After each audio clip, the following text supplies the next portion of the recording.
Son Excellence le Premier ministre du Mali est en visite officielle, une visite de travail en Algérie. Il a été invité par son homologue algérien. Dans le cadre du réchauffement diplomatique, le dégel qui est en cours entre les deux États. Nous disons bravo. Longtemps, c'est ce que nous avons demandé pour le Mali, pour le pays de l'Est et pour l'Afrique. Que les États nous démarchent d'égal à égal et non pas nous envoyer. Souvent, c'est quoi? Accord de paix avec un groupe armé, accord de ça, non. Nous voulons discuter directement avec les concernés. Au lieu de nous envoyer des gens ou nous envoyer des mercenaires, on nous contacte directement par la grande. Voici ce qu'on convoite au Mali. Est-ce que ça peut passer, ça ne peut pas passer? On discute entre États. Face à la fermeté imposée par les autorités du Mali, n'est jamais reculé. Nous sommes convaincus qu'un jour, même la jeune française regardera les pays africains avec les yeux qu'il faut, c'est-à-dire les niveaux qui correspondent à notre statut. Un jour, la jeune française nous regardera de haut aussi. Mais nous regarder comme des enfants autres là qu'on peut manipuler à terme de discours et autres là, ou encore nous envoyer balader avec des petits groupes armés, discuter avec ces groupes-là. Des groupes qui ne sont que des mercenaires. Des mercenaires sont en mission. Qu'est-ce qu'un mercenaire? Même si vous décidez A avec les mercenaires aujourd'hui, le lendemain, son patron peut lui dire non, il faut passer à B ou bien à C, ou peut fabriquer d'autres mercenaires. Donc, mieux vaut discuter avec les chiens, avec le maître du chien, que de discuter avec les chiens lui-même. Et il n'a pas un pouvoir de décision. Ce n'est pas lui qui décide d'attaquer soudainement. Quand il a un maître, c'est le maître qui l'envoie en mission. De ces discussions déjà, je crois qu'il y a eu beaucoup de préalables. Nous avons assisté à beaucoup de libérations des militaires qui étaient pris en otage et autres. Il y a un dégel qui est en cours. Et je vois de l'autre côté les pions de la jeune française ne parviennent pas à digérer. Ils ne parviennent pas du tout à digérer. Et leur argument c'est quoi? Mais ils nous reprochent. Ils disent que longtemps nous avons refusé de discuter. Je dis non, rectification. Nous avons refusé de discuter avec les groupes armés terreaux. Et nous sommes toujours ouverts à des discussions d'État à État. Ça, c'est très clair. Les pays de la CEDEAO ont toujours leur ambassade ici. Beaucoup de ces pays, l'Algérie a toujours son ambassade ici. Donc tous ces pays-là, on discute avec le Maroc, avec tout le monde. Parce qu'à un moment, certains disaient, ah, pourquoi vous discutez avec le Maroc? Mais nous sommes un pays souverain.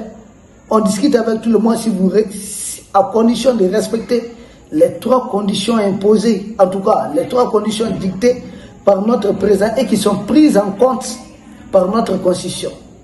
Respecter notre souveraineté, savoir que c'est avec un État que vous discutez. Ne pas se mettre en tête que vous avez affaire à un État fantôme ou bien à un État inférieur ou à des êtres inférieurs. Ça, c'est la première condition clé. Deuxième condition, la jeune française ne veut pas se conformer. Il s'agit du respect de nos choix stratégiques. Nous sommes libres d'avoir des partenariats avec les Russes. S'il le faut avec les Américains, on reçoit leurs émissaires ici dans l'espace AS, les Chinois, les Turcs, suivant nos intérêts. Ce n'est pas un pays tiers de nous dire vous devez collaborer avec un tel ou vous ne devez pas collaborer avec tel autre. Là, ça ne passe pas. Donc, nous allons respecter les choix stratégiques de nos partenaires. Les mêmes qui nous disent de ne pas faire affaire avec les Russes. Cours derrière les Russes. La jeune française aujourd'hui importe, achète tellement le gaz naturel liquéfié russe. Les jeunes russes, ce n'est pas possible. On a vu Macron quand il va en Chine, là, il court là-bas. Il n'y a pas, bientôt il devait recevoir qui? MBS de l'Arabie Saoudite. Donc, ils sont libres de choisir leurs partenaires. Nous sommes libres de choisir nos partenaires. Et quitte si aujourd'hui, Alger comprend que des militaires russes qui sont au Mali ne sont plus des mercenaires. Ce sont des militaires de l'armée russe. Les traités de mercenaires, c'est de l'escalade. Donc, tant mieux pour les deux États. Nous devons rester très clairvoyants, ne pas nous emporter. Pour moi, jusqu'à présent, c'est un début de dégel diplomatique qui peut être en train de porter certains fruits. Mais ce qui est recherché, c'est stabiliser la zone totalement. Passer à autre chose. Exploiter notre pétrole et autre chose. Déjà, nous connaissons un excédent budgétaire sur le premier semestre de l'année 2026. Des projets de 15 hôpitaux, des routes qui sont en train. Donc, il faut continuer sur cette lancée. Avec son excellence, le général Assimi Goïta. On ne change pas une équipe qui gagne. Son excellence, le premier ministre Abdoulaye Maïga, il a été reçu à l'aéroport par le premier ministre algérien. Ça dit beaucoup. C'est là la souveraineté. Le respect surtout. Le respect mutuel. Certains là, on ne va pas citer les noms de certains dirigeants autour de nous là. Quand ils vont là, souvent c'est le ministre de la Culture ou bien le ministre de quoi qui part les chercher à l'aéroport. Mais c'est son homologue qui est venu les chercher à l'aéroport. Ça veut dire beaucoup de choses. Tout ce que nous on a demandé, c'est ça. Même la jeune française. Tout ce que nous avons. Qu'est-ce que le Niger a dit par exemple? Acheter l'uranium au prix du marché. Ils disent qu'ils ne vont pas le faire. Nous leur disons de reconnaître tant, d'acheter tant au même prix que les autres. Ils disent qu'ils ne vont pas le faire. Si tel est légal, la lutte continue. Il faut qu'ils acceptent. S'ils sont un pays, ils sont un État. Nous aussi, nous sommes des pays, nous sommes des États. On ne va pas les regarder quand même de haut. Non, jamais. On se regarde d'égal à égal. Donc ça, c'est un bon début de coopération. Maintenant, nous allons voir qu'est-ce qui sera décidé entre les deux délégations. Parce que son excellence, le premier ministre du Mali, était d'ailleurs porteur aussi du message, comme à l'accoutumée, hein, quand un premier ministre se déplace, il est porteur du message du président de la République du Mali. Très bonne chose. On voit, même si on ne le dit pas, la médiation de la part du Niger donc, et le Burkina, et la médiation de la part de la Russie ont porté leurs fruits. Et ça, c'est la sous-région qui gagne. Ça sert à quoi de vouloir prendre une position qui ne va arranger personne? S'allier sur la politique agressive de la jeune française contre un pays africain, c'est l'erreur la plus fatale qu'il ne faut jamais commettre. Nous enfermer les yeux.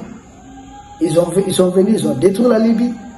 Actuellement, ils disent 15 ans après, la Libye n'est pas stabilisée. Mais j'ai dit 15 ans après, dites, 15 ans après votre agression de la Libye, rien ne s'est passé comme vous l'aviez dit. On va fermer les yeux pour qu'ils fassent ça au pays de Sahel. Et ce qui est grave, c'est qu'Alger devait retenir. Les terroristes, là, la jeune française avec Zelensky sont en train d'aller les former jusqu'en Ukraine. Ils ont des équipements, des drones qui étaient censés être livrés là-bas à l'Ukraine. Donc, jusqu'où? Parce que jusque-là, si Alger avait le contrôle de ces groupes armés avec la jeune française, d'autres puissances peuvent prendre leur contrôle. Et puis le nord du Mali, c'est le sud algérien. Le groupuscule qui a été manipulé, parce qu'il ne s'agit pas d'une rébellion Touareg, ça c'est le narratif de la jeune française, c'est pas vrai. Majorité des Touaregs, la grande majorité, les républicaines, il s'agit d'une minorité. Les Ifogas qu'ils ont eu à manipuler. Et parmi ces gens, ce n'est même pas tous les Ifogas même. Ce sont eux qui se retrouvent dans sa rébellion Touareg. Comment vous faites rébellion au nom de tous les Touaregs? Or, il y a des Touaregs dans l'armée malienne qui combattent ces phénomènes. Ça n'a aucun sens. Ils revendiquent 2/3 du territoire malien. Au nord du Mali, c'est la population soraï qui est la plus nombreuse. Elle n'a pas revendiqué une indépendance quelconque. C'est de la manipulation de certaines chancelleries occidentales. Donc, les territoires revendiqués par ces gens, il y a une partie qui se trouve en Algérie, l'autre au Niger. Donc, c'est des gens qui veulent procéder étape par étape. Même chose que les problèmes kurdes au Moyen-Orient. C'est d'abord l'Irak, ensuite la Syrie, la Turquie, l'Iran, les 4 pays. Ceux-ci aussi sont dans les intrigues de 4 pays, même logiciel. Mali, Niger, Algérie, Mauritanie, vouloir avoir un étage. Mais attendez, c'est sérieux ça? Et ce qu'ils demandent là, vous dites être une minorité, la minorité d'une minorité. Mais ce qu'ils revendiquent là, c'est plus de 2/3 du territoire malien. C'est là l'anarque. L'une des parties les plus riches du Mali, c'est la guerre du pétrole et du gaz. Nous espérons que les deux gouvernements vont s'entendre, vont s'arranger. Sinon, nous restons derrière la position de nos autorités. Si demain ça doit virer au vinaigre, nous soutenons fermement la position de nos autorités. Si demain ça serait constructif, ça va continuer à s'améliorer. Nous soutenons la position de nos autorités. Peuple d'Afrique, nous vous remercions.